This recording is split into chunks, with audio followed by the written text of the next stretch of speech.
Sistem pencernaan.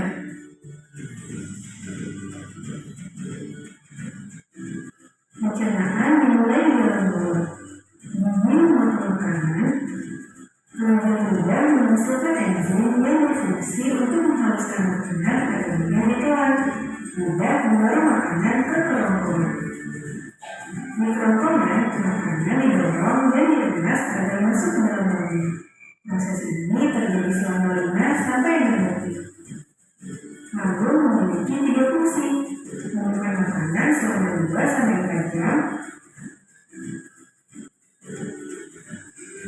mematikan dan mencampur makanan dengan aneka enzim dan cairan asam lambung, memasukkan makanan ke usus kecil hingga lambung kosong kembali.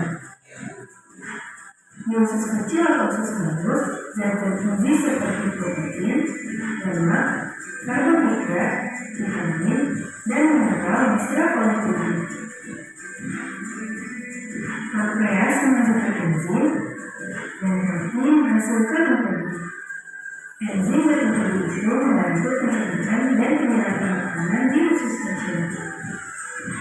Untuk usus kecil seperti kita yang berdiameter 3-5 cm, dan usus kecil antara 6 sampai 8 meter, dengan panjang daripada tubuh kita. Sisa-sisa pencernaan yang tidak dapat digunakan tubuh masuk ke usus besar, Usus besar, air, dan mineral diserap sampai habis. Sisa-sisa itu lalu masuk dan berakhir di halus. Teman-teman, jangan lupa kunjungi website untuk anak ya. Nah, itu tadi adalah proses pencernaan pada manusia. Jadi, makanan itu masuk ke mulut dan sampai berakhir menjadi gula, itu semuanya ada proses. Nah, prosesnya itu tadi kalau misalnya usus besar, usus besar itu sisa-sisa makanannya diapain? Diteruskan di halus. Terus ada apa lagi selain itu? Ya, menyerap mineral dan sari-sari makanan itu lalu ke halus. Oke. Nah, di sini ibu memiliki video nih tentang gangguan pada sistem pencernaan dan cara menjaganya. Tolong di video, tolong ditonton ya videonya. Kenapa ya? Kita bisa sakit. Gangguan atau penyakit pada organ pencernaan umumnya disebabkan oleh makanan yang tidak sehat dan pola makan yang tidak teratur. Aku juga ingat gimana pas aku kena diare. Kok bisa, Bro? Aku makan bakso di taman dan aku besar sampai ke das. Ya, pantas saja kamu sakit, Bro. Ingat itu, aku baru tahu loh kalau diare sering disebut juga muncul. Kata dokterku, seseorang yang terkena diare mengalami buang air besar yang lebih sering dan encer dari biasanya, sama kayak yang aku alami. Walaupun termasuk penyakit ringan, tapi kalau tidak mendapat perawatan yang benar, diare bisa jadi bahaya loh. Dan setahuku, diare dapat disebabkan oleh beberapa faktor. Bisa karena mutu dan kebersihan makanan yang buruk, alergi terhadap makanan, atau terlalu banyak makan makanan yang asam dan pedas. Diare juga dapat menjadi salah satu gejala dari penyakit seperti malaria, campak, kedinginan, dan infeksi usus. Biasanya, dokter membuat aku minum alami. Organik adalah ramuan yang terbuat dari campuran air matang yang diberi gula dan garam. Untunglah kalau kamu udah tahu apa-apa, Bro. Kalau aku pernahnya kena penyakit mah. Gimana rasanya itu? Jadi, mah adalah penyakit yang menyerang lambung. Penyakit mah sering disebabkan karena pola makan yang tidak teratur atau sering terlambat makan. Gejalanya adalah perut terasa perih dan mulas jika terlambat makan. Saat makan pun perut terasa sakit, kadang terasa mual bahkan muntah. Penyakit mah terjadi karena produksi asam klorid yang berlebihan di lambung. Tingginya kadar asam lambung dapat disebabkan oleh makanan yang terlalu asam atau pedas, kopi, maupun alkohol. Oh begitu, berarti kamu harus mengatur pola makanmu. Iya, Bro, tapi ada lagi loh penyakit yang lebih ngeri. Namanya radang usus buntu. Setahu Nah, berarti kalau kita tidak menjaga proses pencernaan makanan pada kita atau menjaga makanan-makanan yang kita konsumsi, apa akibatnya? Diare, terus habis apa? Nah, terus ada apa lagi selain itu? Malaria. Oke. Nah, gimana sih cara untuk menjaga agar kita tidak diare? Menjaga pola makan. Terus apa lagi?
memiliki faktor positif. Apa aja faktor positif manusia terhadap lingkungan? Ada yang tahu nggak?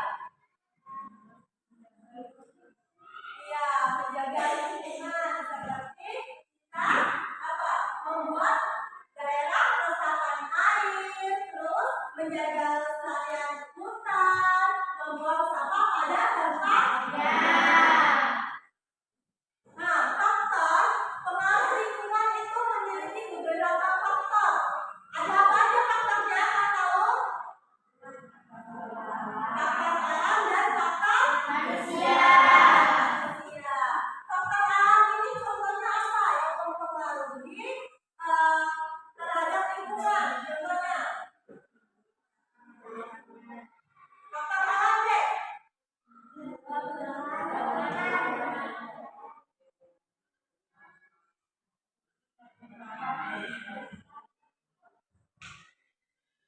Terjadi letusan gunung berapi, bencana alam, terus apa aja contohnya? Tsunami dan banjir, longsor, ya benar. Tapi kalau faktor manusia itu tadi memiliki berapa faktor? Dua, apa aja? Iya, positif dan negatif. Apa aja sih faktor positifnya? Ada yang tahu nggak? Faktor positifnya. Ya, terus apa lagi? Menanam pohon, apa lagi? Terus ada lagi nggak? Membuat resapan air. Kalau negatifnya apa aja? Iya, apa lagi? Membuang sampah sembarangan. Itu tadi. Nah, terus gimana sih caranya kita untuk menjaga lingkungan? Ada yang tahu nggak? Gimana caranya? Iya, apa lagi? Apa lagi? Terus apa lagi? Ada lagi nggak? Iya, itu caranya adalah menjaga kebersihan udara bersih, mencegah bencana alam. Nah, sampai sini paham? Oke,